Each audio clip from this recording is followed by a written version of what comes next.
Chapter 31. In a deep well of darkness, a crippled robot sat. It had been silent in its metallic darkness for some time. It was cold and damp, but, being a robot, it was supposed not to be able to notice these things. With an enormous effort of will, however, it did manage to notice them. Its brain had been harnessed to the central intelligence core of the Cricket War computer. It wasn't enjoying the experience, and neither was the central intelligence core of the Cricket War computer. The cricket robots who had salvaged this pathetic metal creature from the swamps of Squangelus Zeta had done so because they had recognized almost immediately its gigantic intelligence and the use this could be to them. They hadn't reckoned with the attendant personality disorders which the coldness, the darkness, the dampness, the crampedness, and the loneliness were doing nothing to decrease. It was not happy with its task. Apart from anything else, the mere coordination of an entire planet's military strategy was only taking up a tiny part of its formidable mind, and the rest of it had become extremely bored. Having solved all the major mathematical, physical, chemical, biological, sociological, philosophical, etymological, meteorological, and psychological problems of the universe, except his own, 3 times over, he was severely stuck for something to do and had taken up composing short, dolorous ditties of no tone or indeed tune. The latest one was a lullaby. Marvin droned. Now the world has gone to bed. Darkness won't engulf my head. I can see by infrared. How I hate the night. He paused to gather the artistic and emotional strength to tackle the next verse.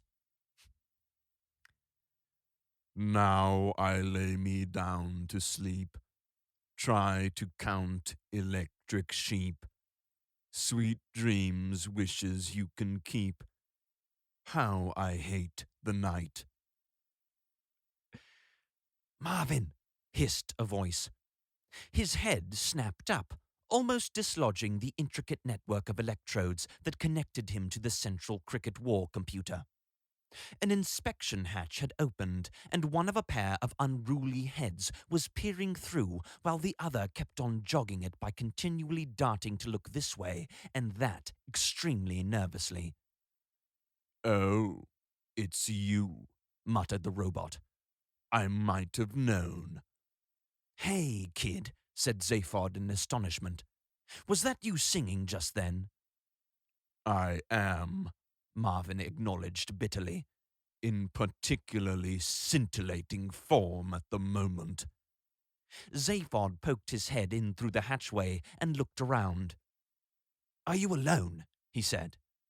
Yes, said Marvin.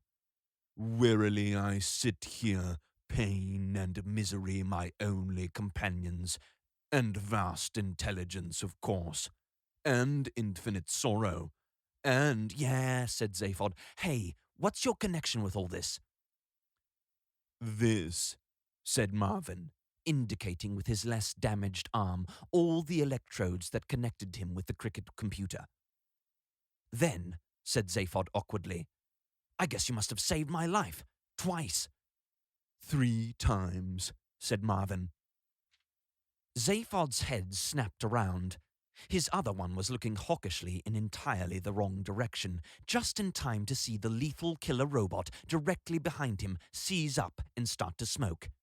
It staggered backward and slumped against a wall. It slid down it.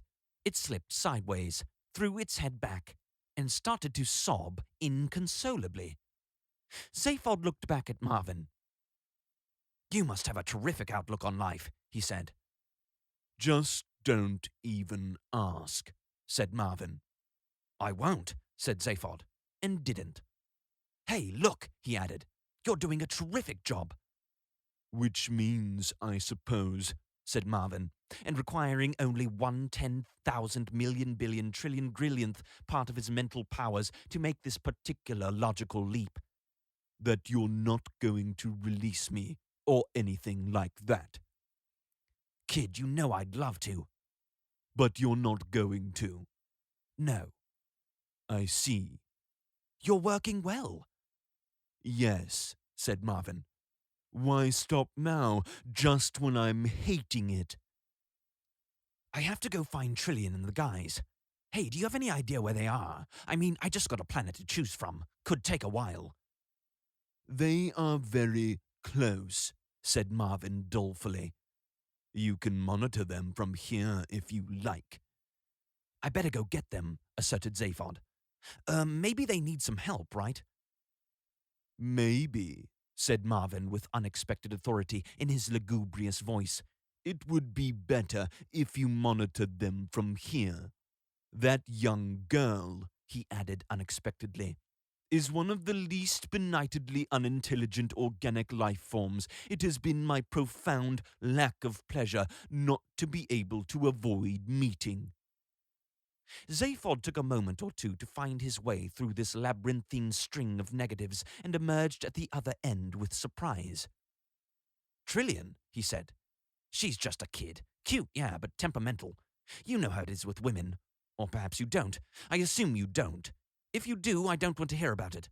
Plug us in. Totally manipulated. What? Said Zaphod. It was Trillian speaking. He turned round.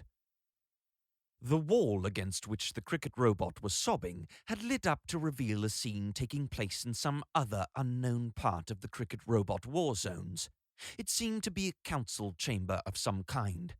Zaphod couldn't make it out too clearly because of the robot slumped against the screen. He tried to move the robot, but it was heavy with its grief and tried to bite him, so he just looked around it as best he could. Just think about it, said Trillian's voice. Your history is just a series of freakishly improbable events, and I know an improbable event when I see one. Your complete isolation from the galaxy was freakish for a start. Right out on the very edge with a dust cloud around you. It's a setup, obviously. Zaphod was mad with frustration that he couldn't see the screen. The robot's head was obscuring his view of the people Trillian was talking to.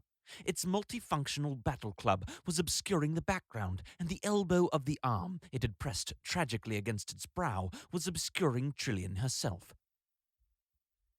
Then, said Trillian, this spaceship that crash-landed on your planet, that's really likely, isn't it? Have you any idea what the odds are against a drifting spaceship accidentally intersecting with the orbit of a planet? Hey, said Zaphod.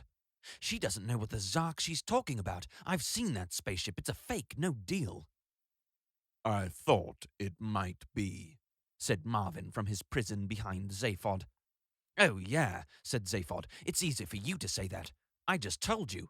Anyway, I don't see what it's got to do with anything. And especially, continued Trillian, the odds against its intersecting with the orbit of the one planet in the galaxy, or with the whole of the universe, as far as I know, would be totally staggering. You don't know what the odds are, nor do I. They're that big. Again, it's a setup. I wouldn't be surprised if that spaceship was just a fake. Zaphod managed to move the robot's battle club. Behind it on the screen were the figures of Ford, Arthur, and Slotty Bartfast, who appeared astonished and bewildered by the whole thing. Hey, look, said Zaphod excitedly. The guys are doing great. Rah, rah, rah, go get 'em, guys. And what about, said Trillian, all this technology you suddenly managed to build for yourself almost overnight? Most people would take thousands of years to do all that.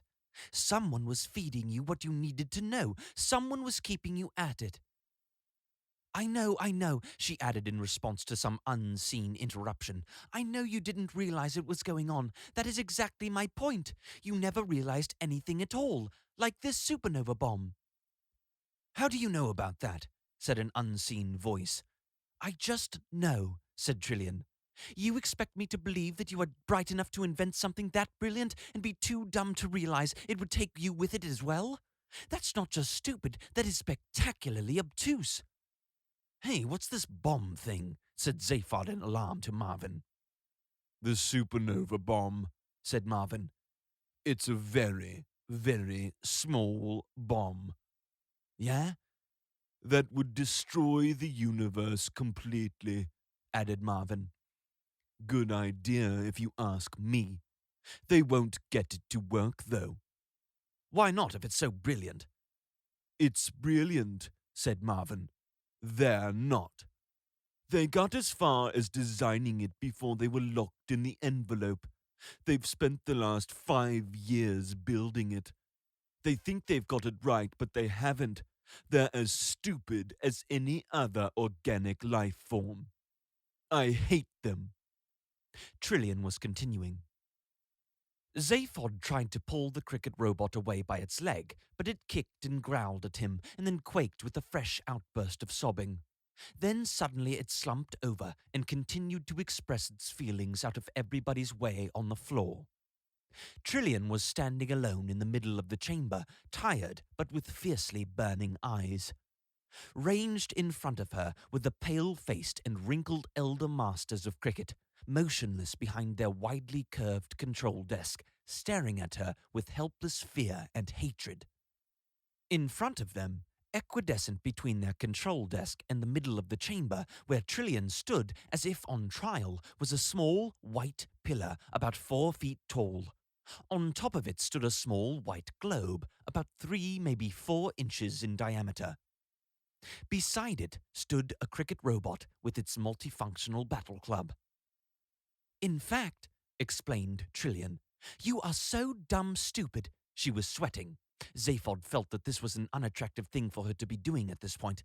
You are all so dumb stupid that I very much doubt, if you've been able to build the bomb properly without any help from Hector for the last 5 years. Who's this Hector guy? Said Zaphod, squaring his shoulders. If Marvin replied, Zaphod didn't hear him. All his attention was concentrated on the screen. One of the elders of cricket made a small motion with his hand toward the cricket robot. The robot raised its club. There's nothing I can do, said Marvin. It's on an independent circuit from the others. Wait, said Trillian. The elder made a small motion. The robot halted. Trillian suddenly seemed very doubtful of her own judgment. How do you know all this? Said Zaphod to Marvin at this point. Computer records, said Marvin. I have access. You're very different, aren't you? Said Trillian to the elders, from your fellow worldlings down on the ground. You've spent all your lives up here, unprotected by the atmosphere. You've been vulnerable. The rest of your race is very frightened, you know. They don't want you to do this. You're out of touch. Why don't you check up? The cricket elder grew impatient. He made a gesture to the robot that was precisely the opposite of the gesture he had last made to it. The robot swung its battle club. It hit the small white globe. The small white globe was the supernova bomb. It was a very, very small bomb that was designed to bring the entire universe to an end. The supernova bomb flew through the air. It hit the back wall of the council chamber and dented it very badly. So how does she know all this? Said Zaphod. Marvin kept a sullen silence. Probably just bluffing, said Zaphod. Poor kid, I should have never left her alone.